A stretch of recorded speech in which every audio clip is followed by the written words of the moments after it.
नमस्कार मेरे प्यारे छात्रों, कैसे हैं आप। आशा करता हूँ स्वस्थ होगे, मस्त होगे। मेरे प्यारे छात्रों, आज हम यहाँ पर कक्षा 10वीं का जो गणित है उसका अध्याय 3 दो चर वाले रैखिक समीकरण युग्म के लिए अति महत्वपूर्ण 25 बहुविकल्पीय प्रश्नों को हल करेंगे। ठीक है, तो अध्याय 3 के जो बहुविकल्पीय प्रश्न, अच्छा बच्चों, ये जो बहुविकल्पीय प्रश्न है इसको अंग्रेजी में एमसीक्यू अर्थात मल्टीपल चॉइस क्वेश्चन भी कहा जाता है। अर्थात क्या है कि 4 ऑप्शन हमें दिए रहेंगे, उन 4 में से सही जो ऑप्शन है उसको चुनकर, उसको सिलेक्ट कर कर अपने को क्या करना है भैया, अपने को उत्तर में लिखना है। ठीक है, चलिए अपन यह अध्याय स्टार्ट करें, मतलब ये बहुविकल्पीय प्रश्नों को हल करें। उसके पहले कुछ महत्वपूर्ण जानकारी जो है, महत्वपूर्ण नियम है, उसको यहाँ पर अपन समझ लेते हैं। तो सबसे पहले बच्चों, कोई भी दो चर वाला जो रैखिक समीकरण है वो निम्न प्रकार का होता है। किस प्रकार का होता है? ax + by + c = 0, जहां पर a, b और c ये क्या है बच्चों, ये कांस्टेंट टर्म है और एक्स वाई जो है हमारे पास क्या है, वेरिएबल है। मतलब क्या है कि एक्स और वाई जो है वो चर राशियां हैं और ए बी और सी ये जो है अचर राशियां हैं। करेक्ट है। अब बच्चों, कोई भी दो चर वाला रैखिक समीकरण युग्म जो है उसका व्यापक रूप निम्न प्रकार का होता है। ठीक है, स्टैंडर्ड फॉर्म। ठीक है, क्या होता है? a1x + b1y + c1 = 0 और a2x + b2y + c2 = 0। ठीक है मेरे प्यारे बच्चों, ये जो दोनों ही समीकरण हैं, ये दोनों समीकरण मिलकर क्या करते हैं, एक युग्म बनाते हैं। युग्म अर्थात क्या होता है भैया? युग्म मतलब जोड़ा। ठीक है, हिंदी में क्या बोलते हैं इसको? युग्म अर्थात जोड़ा, और अंग्रेजी में पेयर बोलते हैं। करेक्ट है, तो ये क्या है, हमारे पास कोई पेयर है। ठीक है, ये दोनों इक्वेशन मिलकर क्या कराएंगे, पेयर बनाएंगे। करेक्ट है, आ रही बात समझ में? चलिए बच्चों, यहां पर आप ध्यान दीजिए, एक रैखिक समीकरण युग्म को हल करने के लिए निम्न विधियां हो सकती हैं। कौन कौन सी विधियां हो सकती हैं यहां पर अपन देख लेते हैं। एक तो होती है ग्राफीय विधि, ठीक है, और दूसरा हम क्या कर सकते हैं, बीजगणितीय विधि। अब ये बच्चों, बीजगणितीय विधि में 3 विधियां और होती हैं। क्या होती है? प्रतिस्थापन विधि, विलोपन विधि और वज्रगुणन विधि। ठीक है, आ रही बात समझ में? इन सारी विधियों को ही मैंने डिटेल में पहले हल करवा दिया है, जो चैप्टर 3 में मैंने करवाया था। ठीक है, उसकी लिंक आपको नीचे डिस्क्रिप्शन में मिल जाएगी। वहां वाला जो, अगर मान लो अच्छे से डिटेल में पढ़ना हो तो उस चैप्टर को आप वहां पर से पढ़ सकते हैं। ठीक है, चलिए आगे अपन देखते हैं। अपन यहां पर बात करेंगे इन समीकरणों के लिए ग्राफीय विधि में। ठीक है, तो ग्राफीय विधि में क्या होता है बच्चों, यहां पर दो चरों में एक रैखिक समीकरण युग्म का ग्राफ दो रेखाएं निरूपित करता है, अपने को अच्छे से मालूम है, तथा निम्न 3 स्थितियां हो सकती हैं। अब कौन कौन सी निम्न 3 स्थितियां होंगी वो अपन यहां पे देख लेते हैं। ठीक है, नंबर एक क्या होगा, a1 बटा a2 = b1 बटा b2। अगर मान लो हमारे पास जो समीकरण, हमारे पास समीकरण निकाया था ना बच्चों, अभी अपन यहां पर देखा था, क्या था वहां पर, क्या a1x + b1y + c1 = 0, और क्या था, a2x + b2y + c2 = 0। ये हमारे पास समीकरण युग्म था। ठीक है, समीकरण निकाय था। तो इसमें a1 बटा a2 मतलब a1/a2 = b1/b2 हो। ठीक है, b1 बटा b2 हो। ठीक है, तो ऐसी स्थिति में क्या होता है, तब बच्चों ऐसी स्थिति में क्या होता है, दोनों रेखाएं जो एक बिंदु पर प्रतिच्छेद करती हैं। ठीक है, अर्थात क्या होगी, मान लेती है हमारे पास L1 और ये L2 कोई रेखा है। ठीक है, ये दोनों रेखाएं क्या करेंगी, एक दूसरे को प्रतिच्छेद करेंगी। किस बिंदु पर? यहां पर, इस बिंदु पर प्रतिच्छेद करती हैं। ठीक है, एक ही बिंदु पर क्या करेंगी, प्रतिच्छेद करेंगी। वह बिंदु दोनों समीकरणों का क्या कहलाता है बच्चों, एक अद्वितीय हल कहलाता है। अर्थात समीकरण युग्म का क्या होता है, एक अद्वितीय हल होता है। ठीक है, इस स्थिति में समीकरण युग्म क्या होता है, संगत होता है। सारे नियम अच्छे से याद रखना है बच्चों, ठीक है, काम आएंगे। रेखाओं के ऐसे युग्मों को अविरोधी समीकरण युग्म भी कहते हैं। ठीक है, तो ये 4 स्थितियां, ये जो चारों पॉइंट है अच्छे से याद रखना है आपको। क्या? नंबर 1, दोनों एक दूसरे को प्रतिच्छेद करेंगे। नंबर 2, एक अद्वितीय हल होगा। नंबर 3, समीकरण निकाय जो होगा वो क्या होगा, संगत होगा। और नंबर 4 क्या होगा, समीकरण युग्म अविरोधी होगा। ठीक है, उसके बाद आती है हमारे पास स्थिति 2। स्थिति 2 क्या है बच्चों, a1/a2 = b1/b2 c1/c2। ठीक है, अर्थात a1 बटा a2 b1 बटा b2 और c1 बटा c2, अगर ये तीनों ही हमारे पास अनुपात जो है वो क्या आ जाए, इक्वल आ जाए। ठीक है, तब क्या होगा, तब होता है इस स्थिति में दोनों रेखाएं क्या होती हैं, समपाती होती हैं। ठीक है। संपाती मतलब क्या, मान लो ये वाली हमारे पास रेखा है और इसी के ये मान लो L1 रेखा है, ठीक है। और एक और अन्य रेखा है जो है, ठीक है, क्या होगी, L2 रेखा। मान लो ये इसी के ऊपर बन जाएगी, L2 रेखा भी क्या बनेगी, इसी के ऊपर बन जाएगी। मतलब दोनों रेखाएं क्या होंगी, एक के ऊपर एक होंगी, संपाती होंगी। अच्छा बच्चों, दोनों रेखाएं एक दूसरे के ऊपर है तो यहाँ पर बिंदु यहाँ मिल रही है, यहाँ मिल रही है, यहाँ मिल रही है, यहाँ मिल, मतलब अनेक स्थानों पर मिलेगी, मतलब बहुत सारे स्थानों पर मिलेगी या बहुत सारे बिंदुओं पर मिलेगी। ऐसी स्थिति में क्या होगा कि दोनों रेखाओं का जो हल होंगे, ठीक है, वो क्या होंगे, अंततः अनेक हल होंगे। तो यहाँ पे लिखेंगे इस स्थिति में समीकरण युग्म निकाय के अपरिमित रूप से अनेक हल होते हैं। क्या होते हैं, अनेक हल होते हैं, ठीक है।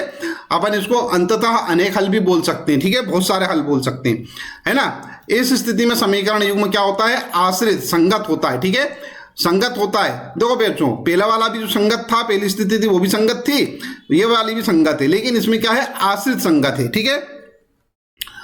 नंबर 3 देखते हैं अपन, क्या होगी भैया। नंबर 3 स्थिति हमारे पास A1 by A2 is equal to B1 by B2 is not equal to C1 by C2, ठीक है। अर्थात A1 बटा A2 बराबर है B1 बटा B2 के बराबर, और ये जो पूरा का पूरा दोनों जो अनुपात है ये बराबर नहीं है C1 बटा C2 के अनुपात के, ठीक है।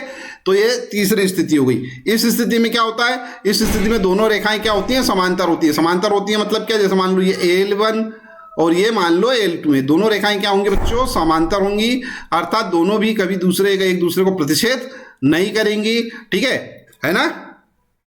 तो इस स्थिति में दोनों रेखाएं क्या होती हैं, समांतर होती हैं, अर्थात कभी भी एक दूसरे को प्रतिच्छेद नहीं करती हैं, ठीक है। समीकरण युग्म का क्या होगा, कोई हल नहीं होगा। देखो, जब ये प्रतिच्छेद नहीं कर रही हैं तो कोई हल भी नहीं होगा, सीधी सी बात है ना, ठीक है। इस स्थिति में समीकरण युग्म क्या होती है, असंगत होता है, ठीक है। इस समीकरण युग्म को क्या बोलते हैं, असंगत बोलते हैं।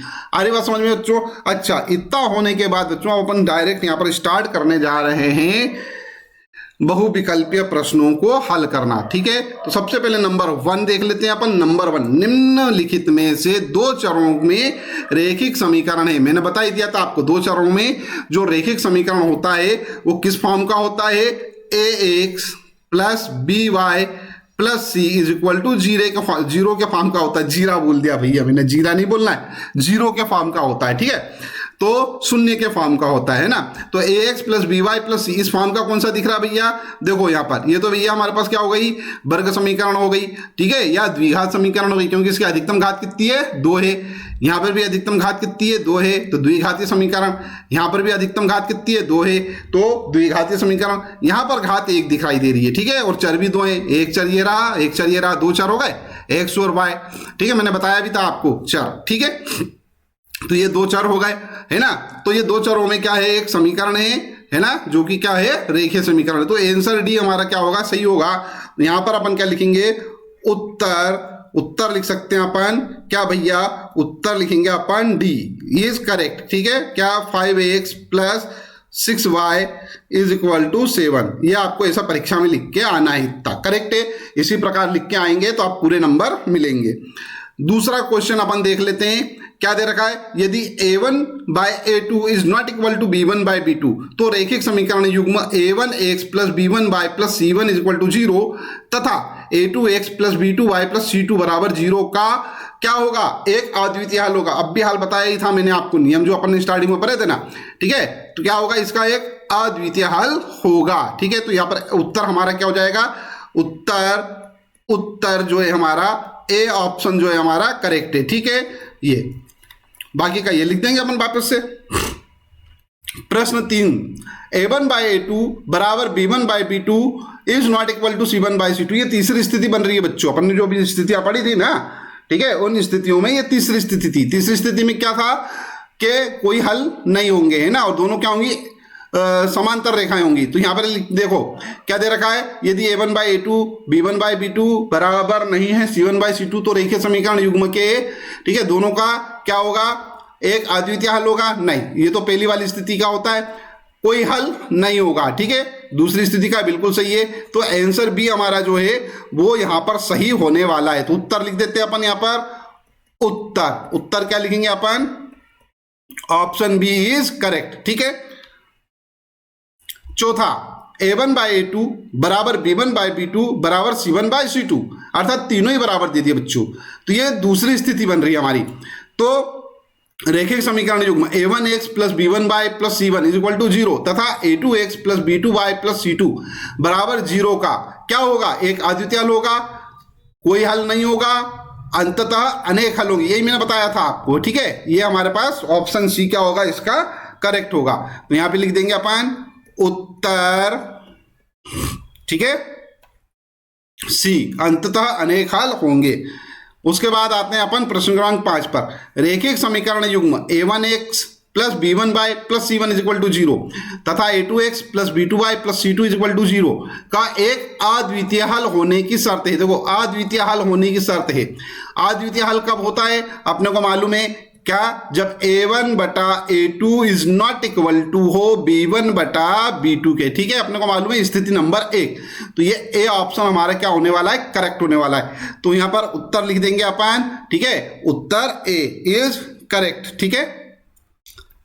6 नंबर का क्वेश्चन, रेखिक समीकरण युग्म A1x plus B1 by plus C1 is equal to 0 तथा A2x plus B2 by plus C2 is equal to 0 का कोई हल नहीं होने के साथ। अब कोई हल नहीं होगा, कोई हल कब नहीं होगा बच्चों, अपने को अच्छे से मालूम है, कोई हल नहीं होगा। कब नहीं होगा, जब हमारे पास स्थिति ये वाली बनेगी, ठीक है। तो आंसर हमारे पास क्या होगा, ये छठे का ऑप्शन जो होगा वो बी होगा, ठीक है। तो ये भी आपको समझ में आ रहा होगा। 7वां कर लेते हैं अपन।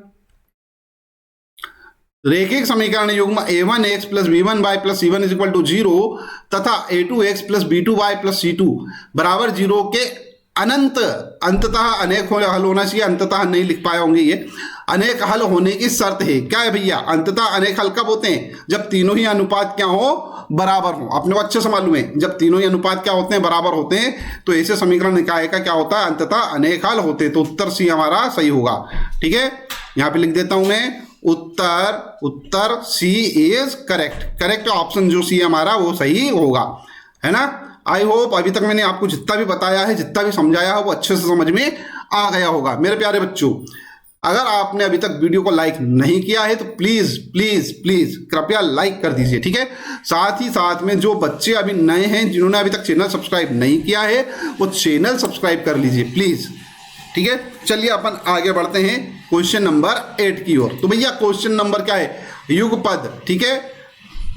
समीकरण या युग्म में, समीकरण में 2x plus 3y is equal to 5, ठीक है, और 4x plus 6y is equal to 9 है। तो निकाय है, क्या है, अब अपने को बताना है, ये संगत है, असंगत है, अद्वितीय है, क्या होगा भैया, पता लगाते हैं। देखो बच्चों, यहां से अपने को पता चल रहा है A1 बराबर हमारे पास 2 हो रहा है और A2 बराबर हमारे पास क्या हो रहा है, यहाँ पर 4 हो रहा है, ठीक है, अगर अपन तुलना करेंगे तो, ठीक है। और देख लेते हैं B1 हमारे पास 3 हो रहा है और B2 हमारे पास क्या हो रहा है, B2 हमारे पास हो रहा है 6 और C1 हमारे पास हो रहा है कितना, ये जो 5 है ये दूसरी तरफ चला जाएगा तो माइनस का हो जाएगा, ठीक है, इधर लेके आना पड़ेगा, तो ये माइनस का 5 हो जाएगा। क्यों, क्योंकि हमारे पास जो समीकरण होते हैं वो किस प्रकार के होते हैं, ये A1x plus B1y plus C1 is equal to 0 इसी रूप के होते हैं ना। तो ये तो C1 जो होता है हमारे पास इधर की साइड होना चाहिए, बराबर के इधर होना चाहिए, लेकिन यहाँ पर तो क्या दे रखा है, बराबर के दूसरी तरफ दे रखा है, ठीक है, बराबर में 0 होना चाहिए। तो एक काम करते हैं, अपन इसको इधर लेके आएंगे तो ये माइनस का हो जाएगा, है ना। तो ये अपन यहाँ पे डायरेक्ट लिख लेते हैं, क्योंकि अपन क्या कर रहे हैं अभी, बहुविकल्पीय प्रश्न कर रहे हैं, अर्थात अपन क्या कर रहे हैं, ऑब्जेक्टिव टाइप क्वेश्चन है, इसको कर रहे हैं, इसलिए मैं इसको इधर लाके नहीं लिख रहा हूँ, नहीं तो अपन पूरा लिखते हैं ना। तो अब देखो इस जो हो जाएगा -1 और यहाँ पर से देखते हैं C2 कितना हो जाएगा भैया, माइनस का 9 हो जाएगा, ये हो गया 9 माइनस के 9। अब अपन यहाँ पर पता कर लेते हैं, ठीक है, क्या होगी स्थिति, पहले देख लेते हैं अपन A1 अपॉन A2 और क्या है भैया, यहाँ पर से B1 अपॉन B2, ये क्या हो रहा है देख लेते हैं। देखो 2/4 बराबर 3/6, ठीक है, 3/6।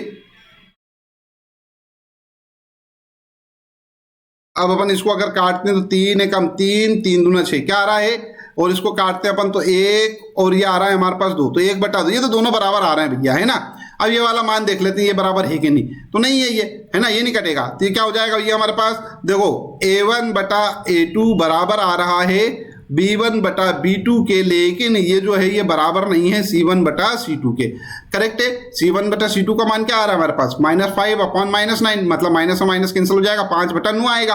करेक्ट है। तो ये वाली स्थिति बन रही है। ये कौन सी स्थिति है बच्चों, ये हमारे पास थी तीसरे नंबर की स्थिति। ठीक है, जिसमें क्या है, रेखाएं क्या होती हैं, समांतर होती हैं, और रेखाएं समांतर होती हैं और साथ ही साथ में ऐसे समीकरण निकाय का कोई हल नहीं होता है। तो देख लो क्या है, दिख रहा है कहीं। ठीक है, यह अद्वितीय हल, अपरिमित रूप से अनेक हल नहीं, ये दोनों आंसर गलत हैं। ठीक है, तो फिर कौन सा बचता है, ये बचता है असंगत।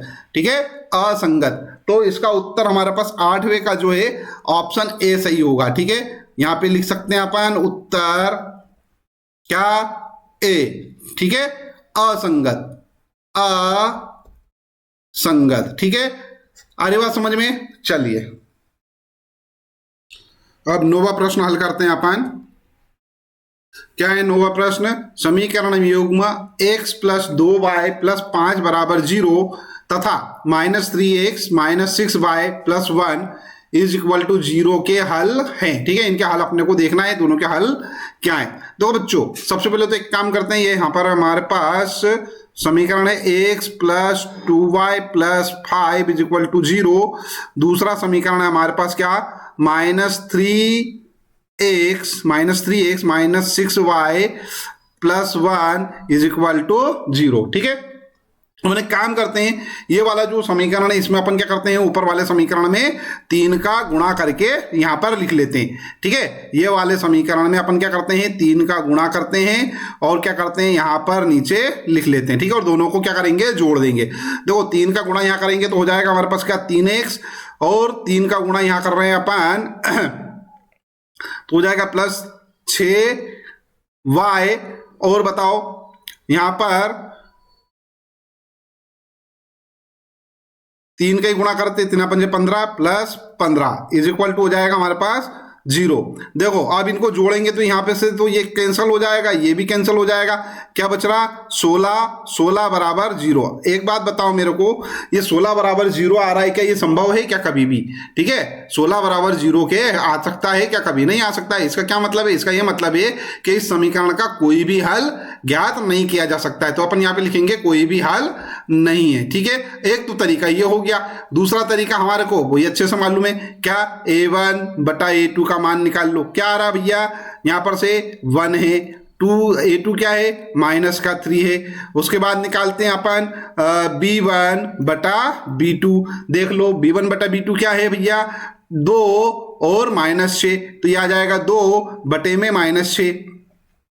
C1 बटा C2 देख लो क्या होता है, C1 बटा C2, C1 बटा C2 क्या होगा हमारे पास, 5 बटा 1, 5 बटा 1। तो ये तीनों को देख के अपने को क्या पता चल रहा है, यहाँ पर 1 बटा -3, ये इसको कर लेते हैं हल अपन, 2 एकम 2, 2 तिया 6। ठीक है, तो इन दोनों को, इन सबको देख के क्या पता चल रहा है कि ये वाला जो भाग है, ये वाला जो अनुपात, ये दोनों तो क्या आ रहे हैं बराबर, a1 बटा a2 तो बराबर आ रहा है किसके, b1 बटा b2 के।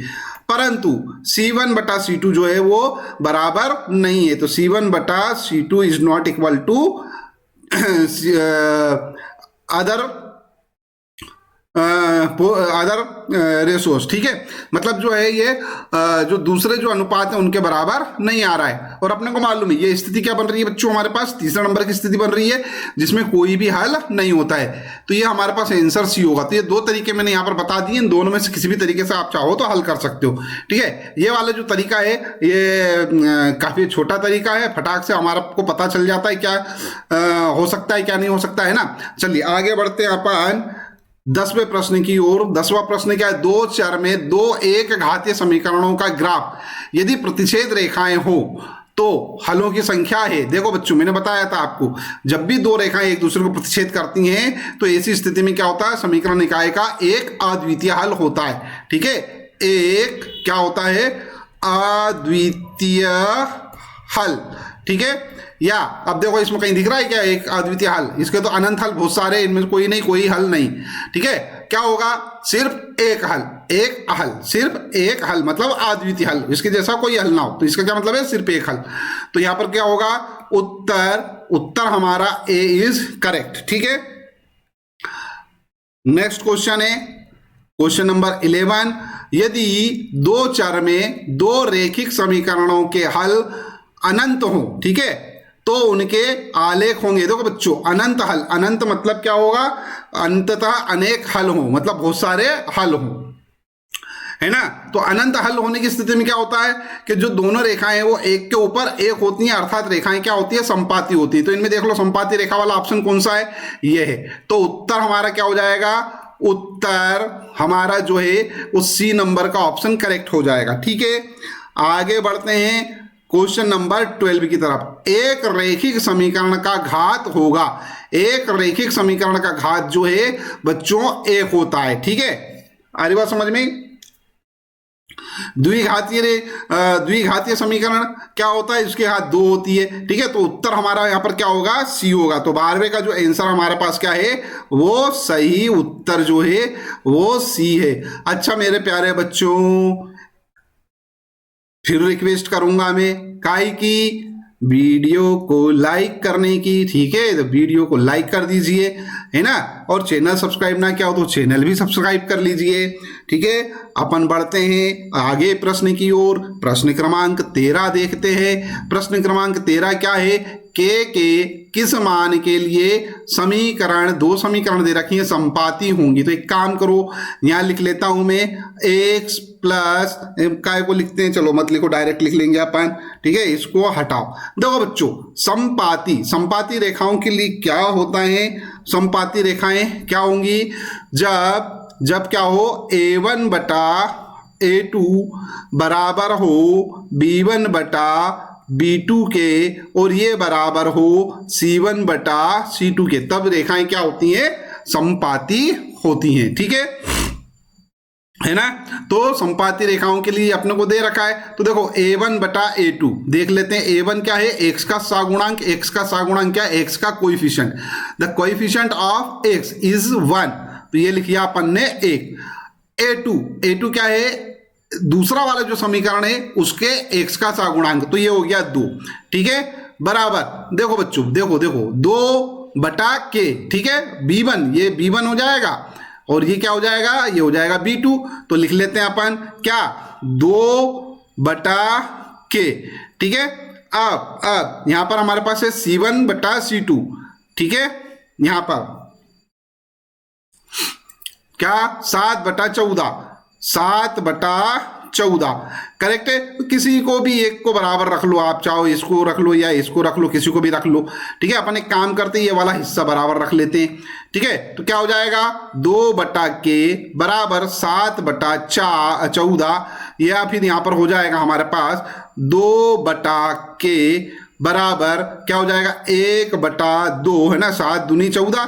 ठीक है, 2 जाएगा यहां पर, के आ जाएगा इधर, तो 2 का गुणा 2 में करेंगे तो अपन हो जाएगा 4, और ये के का यहां पर 1 में करते तो 1। ठीक है, तो के बराबर क्या आया बच्चों, 4। तो हमारा उत्तर जो है, उत्तर जो हमारा सही होगा वो क्या होगा, सी।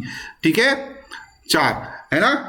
तो समझ में आ गया इतना। चलिए आगे बढ़ते हैं, प्रश्न क्रमांक 14 करते हैं। समीकरण 3x माइनस वाई बराबर 5 तथा 6x माइनस 2y बराबर के कोई हल ना हो। ठीक है, कोई हल नहीं होगा, कोई हल ना हो, उसके लिए अपने को क्या करना है, यहां पर देख लेते हैं। ठीक है, तो उसके लिए हमारे पास वही है, कोई हल ना हो। कोई हल ना हो के लिए कंडीशन क्या होती है, a1 बटा a2 बराबर हो b1 बटा b2 के, परंतु ये बराबर ना हो किसके, c1 बटा c2 के। तो ये दोनों बराबर नहीं होना चाहिए भैया। ठीक है, मान रख के देख लेते, a1, ये हमारे पास a1 का मान है। ठीक है, तो ये हो जाएगा 3, और a2 हमारे पास क्या है, 6 है, तो ये लिखा 6 बराबर b1 हमारे पास माइनस का 1 है, y का सगुणांक क्या है, कोई भी नहीं है, यहाँ पर कुछ भी संख्या नहीं है, तो अपन मान लेते कि 1 है, क्योंकि 1 का गुणा यदि y के साथ करेंगे तो कोई फर्क पड़ेगा नहीं उसमें, 1 गुणित y मतलब y ही होगा। ठीक है, इसलिए अपन यहाँ पर क्या करते हैं, -1 लिख लेते हैं, है ना, क्योंकि माइनस साइन आगे लगा हुआ है, इसलिए -1। यहाँ पर से हो जाएगा -2। ठीक है, तो ये -2 लिख दिया, b2 का मान बराबर नहीं होना चाहिए भैया किसके, 5 और ये 6 के 5 को अगर दूसरी तरफ ले जाएंगे अपन तो -5 कर सकते हैं अपन, यहाँ पर -5 और ये के भी दूसरी तरफ जाएगा तो माइनस का के, मैंने बताया ही था आपको, ठीक है, क्योंकि हमारे पास जो समीकरण होती हैं, ठीक है, वो किस फॉर्म की होती है, A X plus B Y plus C बराबर 0 के फॉर्म की होती है, ठीक है ना। चलो, तो ये 0 से, ये माइनस से तो माइनस खत्म हो जाएगा। यहां पर बच्चों देखना, ये 3/6 है, इसको अपन 1/2 लिख सकते हैं, बराबर 1/2 तो आ रहा है, -1 है ना, बराबर नहीं है किसके, 5/के के। अपन एक काम करते हैं, ये वाला हिस्सा क्या करते हैं, बराबर रख के देखते हैं, तो क्या हो जाएगा, के चला जाएगा इधर, 2 जाएगा ऊपर, तो क्या हो जाएगा, के बराबर नहीं है 5 दूना 10 के, 5 दूना 10 के, ठीक है। तो अब आंसर ये वाला जो है चेक कर लो कौन सा दिखाई दे रहा है, तो अपने को दिखाई दे रहा है सी नंबर का, ठीक है, के इज नॉट इक्वल टू 10, ठीक है, आंसर सी हमारा करेक्ट होगा, ठीक है। तो लिख लीजिएगा उत्तर, है ना, उत्तर लिखने का तरीका मैंने आपको बता ही दिया है। आगे बढ़ते हैं अपन प्रश्न क्रमांक 15 की ओर।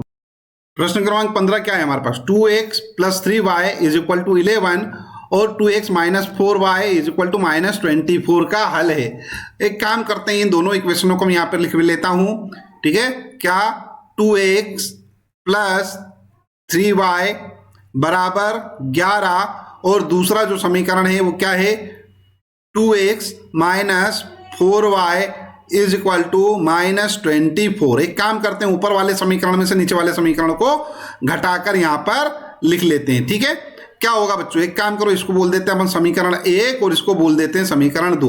तो 1 में से समीकरण 2 को घटा देते हैं, जिसको घटाते हैं उसके चिन्ह हो जाते हैं, बदल जाते हैं, ठीक है। तो ये हमारे पास क्या है, 2x, ये प्लस का है तो ये हो जाएगा माइनस का, ये माइनस का 4x तो ये हो जाएगा प्लस का 4y, सॉरी y है, यहाँ पर x बोल दिया मैंने, नहीं, तो ये 4y है, ठीक है, और ये माइनस का जो है ये हो जाएगा प्लस का, ठीक है। हल करते हैं बच्चों, देखो यहाँ पर से ये प्लस का और ये माइनस का ये तो होगा कैंसल, और ये प्लस का 3y प्लस का 4y तो ये होगा 7y, ठीक है, 7y प्लस के, और ये 11 और 24 इनको दोनों को जोड़ देते तो हो जाएगा हमारे पास 35। तो y बराबर क्या आएगा बच्चों, वो आएगा 35/7, तो क्या हो जाएगा 7 पंजे 35, तो y बराबर आ गया 5। अब इस y का मान किसी भी समीकरण में रख दो जिसमें तुम्हारी इच्छा हो। लिखता हूं मैं y का मान, अरे अपन तो ऑब्जेक्टिव टाइप क्वेश्चन कर रहे हैं ना, तो लिखने की क्या जरूरत है, सीधा डायरेक्ट रख दो ना।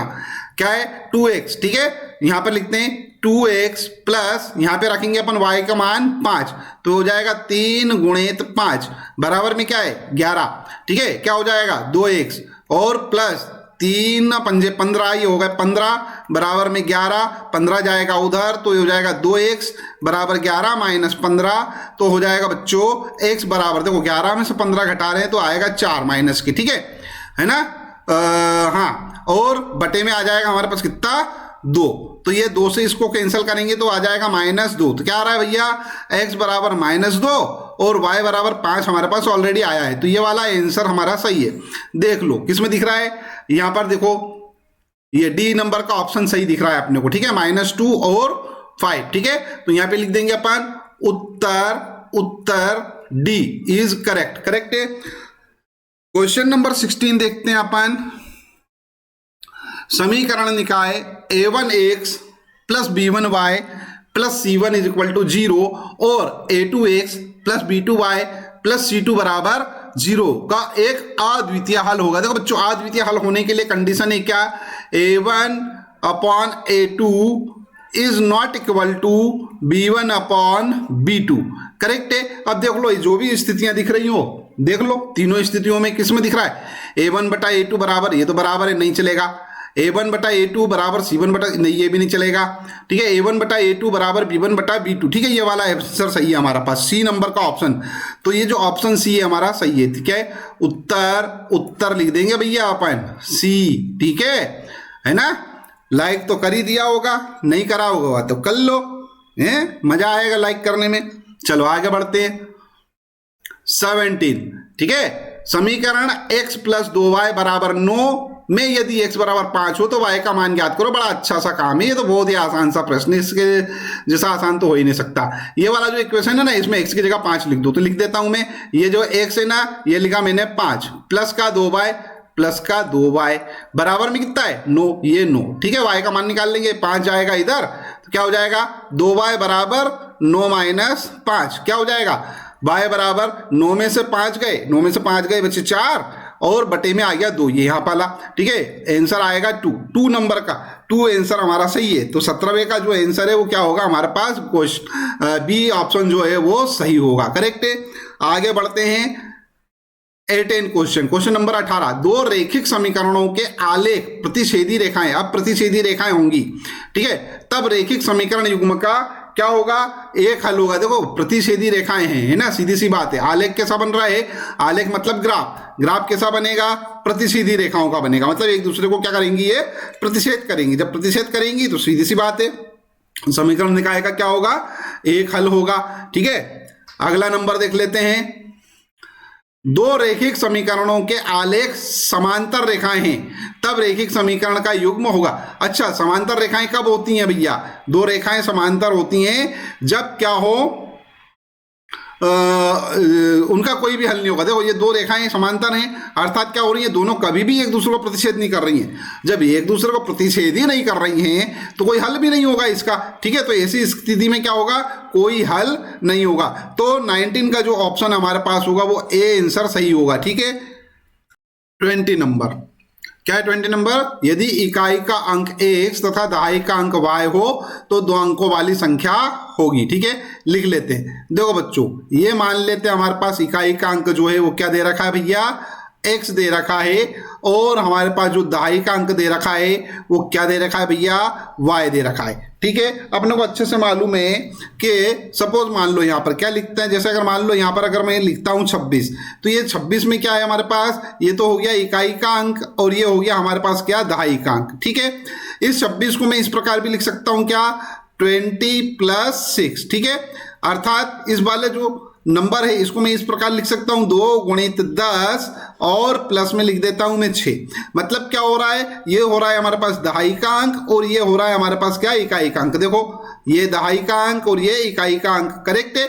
तो दहाई का अंक 2, तो दहाई के अंक के साथ क्या कर रहे हैं अपन, 10 का गुणा कर रहे हैं। तो दहाई का अंक क्या है भैया, दहाई का अंक है हमारे पास y, तो संख्या क्या हो जाएगी 10y, और इकाई का अंक प्लस में, इकाई का अंक क्या मान रहे हैं अपन, इकाई का अंक मान रहे हैं x, तो ये x, तो संख्या क्या हो जाएगी 10y + x। तो ये वाला जो ऑप्शन है हमारे पास बी नंबर का ऑप्शन, ये क्या हो जाएगा, करेक्ट हो जाएगा। ठीक है, हल करते हैं अपन प्रश्न क्रमांक 21। क्या है, यदि रैखिक समीकरणों के आलेख एक बिंदु पर काटे, ठीक है, तो ये इस प्रकार है ना, तो समीकरण निकाय निम्नांकित में से किस प्रकार का होगा, विरोधी, आश्रित और अविरोधी। तो बच्चों ये सी नंबर का ऑप्शन हमारा करेक्ट है, अविरोधी। मैंने आपको स्टार्टिंग में ही बता दिया था। ठीक है, आगे बढ़ते हैं अपन क्वेश्चन नंबर 22।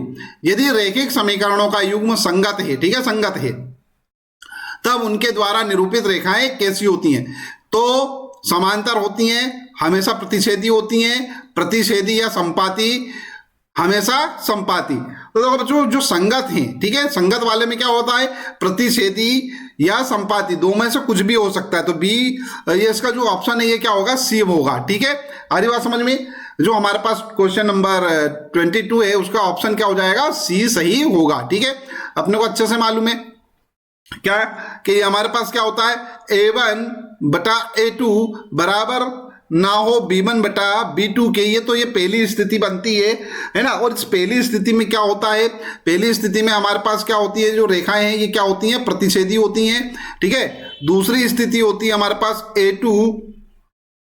a1/a2 बराबर b1/b2 बराबर c1/c2, ये तीनों हमारे पास क्या है, बराबर हैं। तो ऐसी स्थिति में क्या होती है, संपाती होती हैं। ठीक है, तो ये जो हमारे पास संपाती रेखाएं होती हैं एक दूसरे के ऊपर एक होती हैं। ठीक है, इस स्थिति में भी क्या होती है हमारे पास, ये रेखाएं क्या होती हैं, संगत होती हैं, है ना। लेकिन ये कौन सा संगत होता है, ये आश्रित संगत होती है, आश्रित संगत होती हैं। ठीक है, तो यहां पर देखो बच्चों, ये वाला जो ऑप्शन है हमारा सी नंबर का, ये क्या होगा, सही होगा। 23वां नंबर, यदि 2k-1 के समीकरण का हल हो तो k का मान होगा। ठीक है, मतलब यहां पर देखो इनके हल दे रखे हैं ये, है ना। तो अपने को यहां पर क्या करना है, k का मान निकालना है। तो इसका क्या मतलब हुआ, 2k-1 ये वाला जो मान होता है आगे का, ये होता है x का मान और ये होता है हमारे पास y का मान किसी भी बिंदु में, करेक्ट है।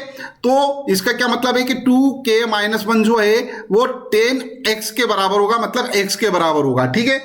क्या होगा, x के बराबर होगा, ठीक है। तो एक काम करते हैं, यहां पर अपन इसको देख लेते हैं।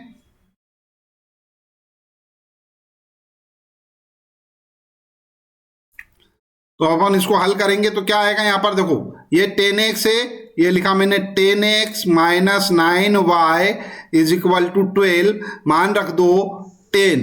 10 तो ऐसा का ऐसा लिखेंगे, मैंने बताया आपको ये वाला मान x का होता है, तो यहां पे लिख देता हूं मैं 2k-1 माइनस 9, और ये वाला जो मान होगा हमारे पास y का, तो ये हो जाएगा हमारे पास कितना, k बराबर में कितना है 12। हल करते हैं इसको, 10 का गुणा अंदर करते हैं तो हो जाएगा 20k माइनस 10 माइनस 9 के बराबर में आएगा बच्चों 12। हल करेंगे इसको तो 20 के और ये माइनस 9 के, तो ये हो जाएगा हमारे पास 11 के, और यहाँ पर से ये जो 10 है दूसरी तरफ जाएगा, ये के लिखना भूल गया हूं मैं, 11 के, ठीक है।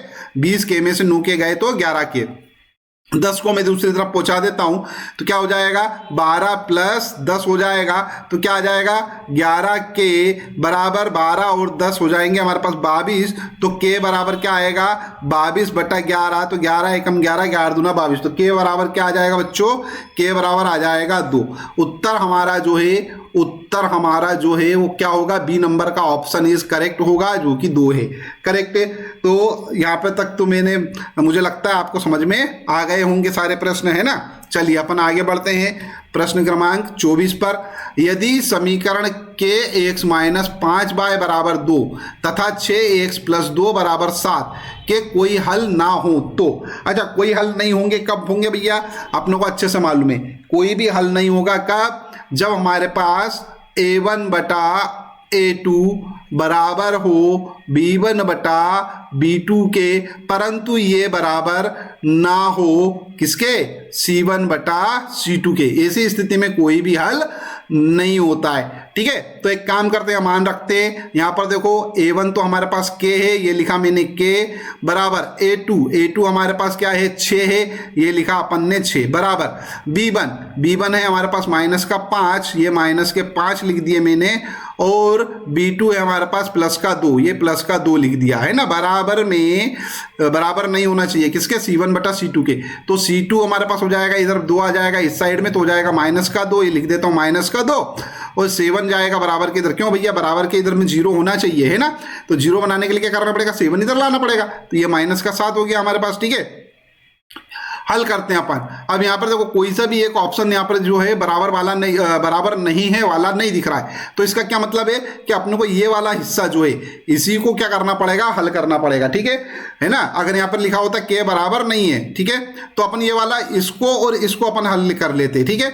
लेकिन अभी हमको बराबर वाला हिस्सा दे रखा है, तो अपन एक काम करते इसको हल करते हैं। यहाँ पे लिखेंगे बच्चों के बटा 6 बराबर माइनस 5/2, तो ये हो जाएगा के बराबर माइनस का 5 गुणित 6, ये 6 चला जाएगा इधर, है ना, और बटे में आ जाएगा हमारे पास 2 से काटेंगे इसको तो 2 तिया 6, 5 का गुणा 3 के साथ करना है तो 15 आ रहा है, तो के बराबर माइनस के 15। ऑप्शन देख लो कहीं दिखाई दे रहा हो तो, ये ऑप्शन दिखाई दे रहा है हमारे पास डी, ठीक है। तो उत्तर डी इज करेक्ट, ठीक है।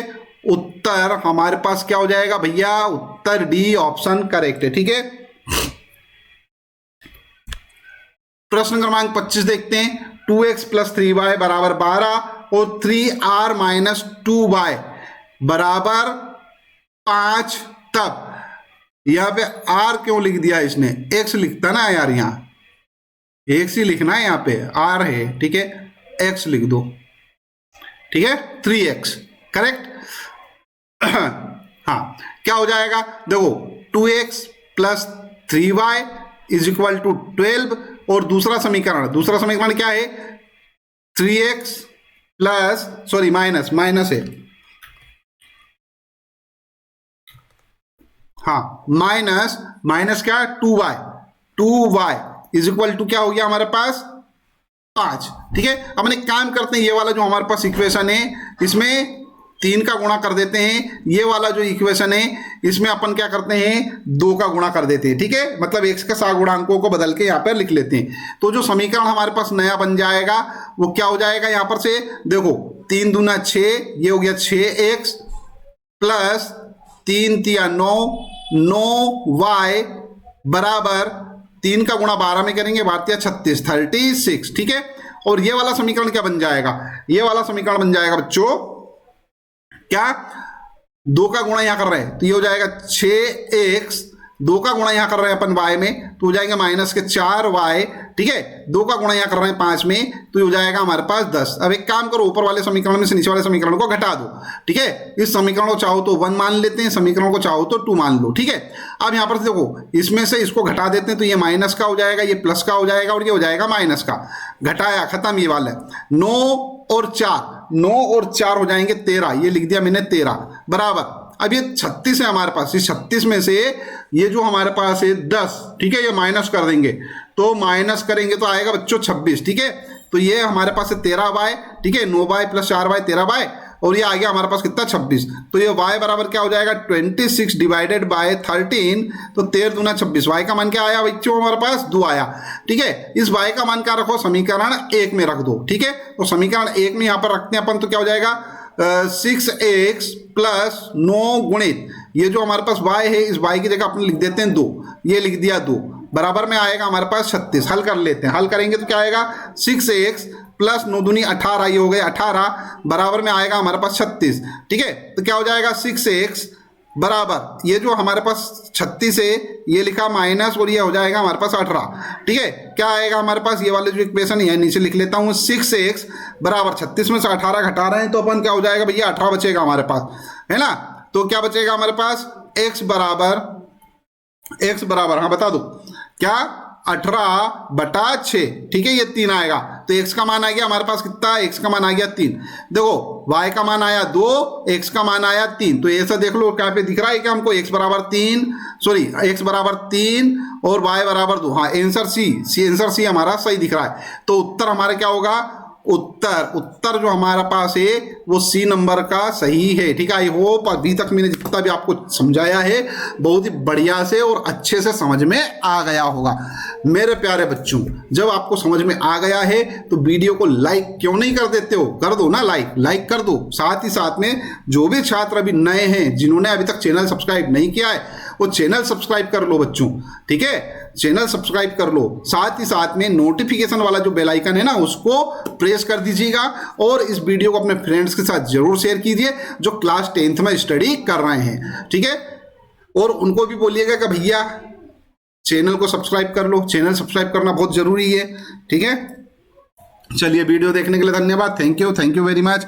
अगले वीडियो में मैं आपको अध्याय 4 जो है अध्याय 4 के बहुविकल्पीय प्रश्नों को हल करके दूंगा, ठीक है। और जब भी मैं वो वाला वीडियो अपलोड करूं, ठीक है, उस वीडियो की सूचना आपको तुरंत मिल जाए, अर्थात उसका नोटिफिकेशन आपको मिल जाए, इसलिए आपका बेल आइकन प्रेस करना जरूरी है, ठीक है।